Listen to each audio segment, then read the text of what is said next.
আসসালামু আলাইকুম। ও আজকে বিকেলের দিকে আজকে মানে দেড়শ পড়তেছে কি দেড়শ মানে যাই যেটা অনেকে অনেক কিছু বলে এটাতে দেড়শকে একজনে বেন্ডিকে একজনে, তো আমরাও কই দেড়শ। তো এটা হচ্ছে আমার একবারে ফেভারিট মানে প্রিয় খাবার দেড়শটা কি আর বুঝছি তো। তো দেড়শ আমরা এখানে প্রায় অনেকগুলো লাগাইছি, লাগানোর পরে শেষ পর্যায়ে মানে মানে এই যে গাছগুলো লোয়ার পর মানে গাছগুলো একবার নষ্ট করে এলাম, মানে একবার ডেড ওভার হয়ে যাবো আর কি। দেন মাসাল্লাহ খুব সুন্দর সুন্দর ঢেঁড়স এখনও কিন্তু এই ঢেঁড়সটা যদি আমরা একবার লাগাই লাগবে না, আমি রাখা দিই আরেকবার খাইতে পারবো আমরা জানি। তো আপাতত আমরা রাখতাম না কে, মানে এটাতে তোলার পর আমরা আরেকটা মানে ফসল চাষ করবো।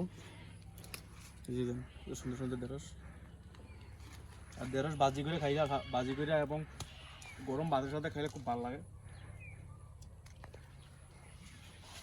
তো আসলে এই যে গ্রামীণ জীবনটা আসলে খুব ভালো জীবন একটা আমি মনে করি, বেস্ট। শহরের চেয়ে গ্রামীণ জীবনটা খুবই ভালো, কারণ গ্রামের মধ্যে যদি একটা বাড়িও বানান, যদি বানান সাইডে বাইডে আপনি কিছু পরিবর্তন করে খাইতে পারবেন। মানে বাজারের যে এই যে আসে না ফরমালিংয়ের যে খাবারগুলো, এগুলো থেকে আপনি বাচ্চা থাকতে পারবেন কি ভেঙে গেছে গাড়ি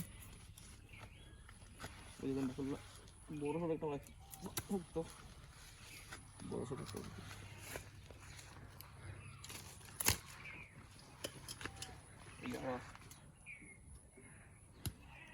বিষয়টা আপনাকে শেয়ার করলাম।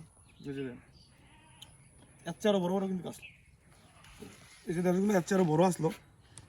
তো 8-9 বার ফারার পরে দেশের সাইজটা কমে গেছে, মানে ছোট হয়ে গেছে, গাছটাও মজে গেছে। এই যে দেড় গাছগুলো মজে গেছে, গাছটি বুঝে গেছে, পাশাপাশি দেড়গুলো ছোটো ছোটো হয়ে গেছে।